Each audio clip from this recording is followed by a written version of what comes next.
Thank you, Nick. Thank you, honored guests.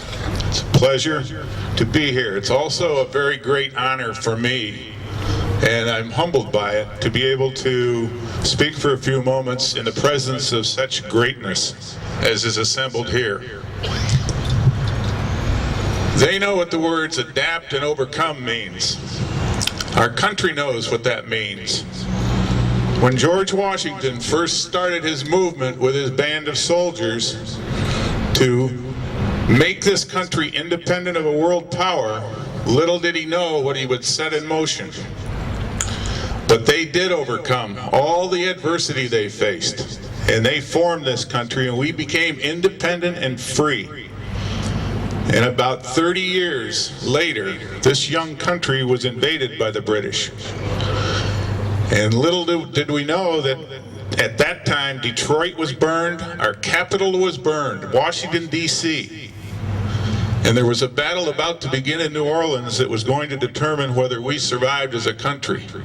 And a ragtag band of soldiers, basically armed with slingshots and muskets, killed over 2,000 enemy troops and lost 8 in New Orleans. And that paved the way for us to go forward. And we began the building blocks necessary to build this great country until we ran into as formidable a foe as we could, and that was ourselves in the Civil War. And brother fought against brother, and that divided our country greatly, but it didn't break it. And we survived and overcame that, and we moved forward, and we were about to be invaded at the turn of the century when Teddy Roosevelt led the charge and repulsed the invaders. That led us into World War I with the trench warfare and the chemical gases. That was the war to end all wars, but it didn't.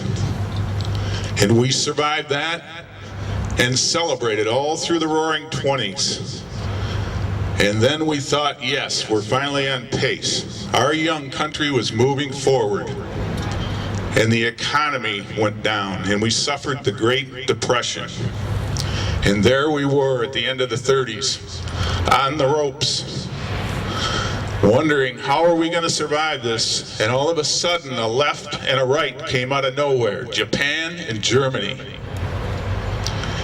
And we started to buckle, and any other country in history would have fallen to their knees and out. But we shook our head, and the Statue of Liberty shook her fist and said, no, we're not going down.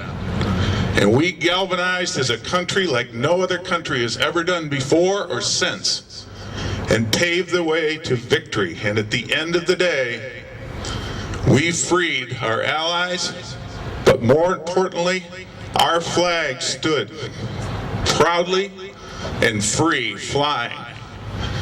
And then the statue did a strange and totally unique American thing. She opened her hand and reached out to the world and said, how can we help you rebuild? That is the country that we live in. We've paid for it dearly. And we went on to Korea, where we helped them remain free. And our brothers in the Korean War fought valiantly and came home similar to the situations we came home in. And that trend of helping others has continued right up through Afghanistan. And I hope the current administration has the courage to stand behind those troops with the respect and dignity that they deserve. But there was one time throughout that era, throughout our time as a country being formed, that those of us that served there and those that lived during that era remember vividly. The name Vietnam continues to evoke emotions and feelings in all of us that were associated with that. And finally today, we are recognizing what we came home to with the dedication of the highway. I know all of us that served in Vietnam remember the day we got home.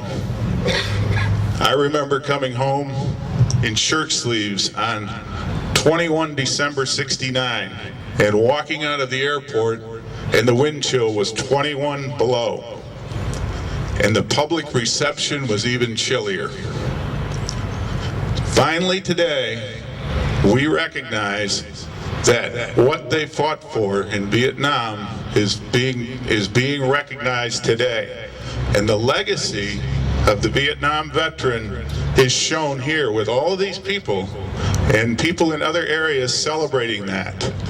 And that is something that you deserve to be proud of. That is your legacy in the global history of our country. You paved the way for the way today's soldiers are treated. And that's the way it should be.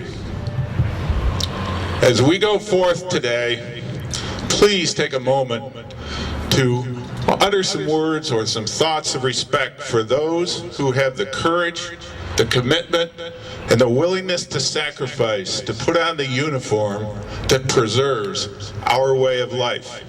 Thank you for your service, and God bless.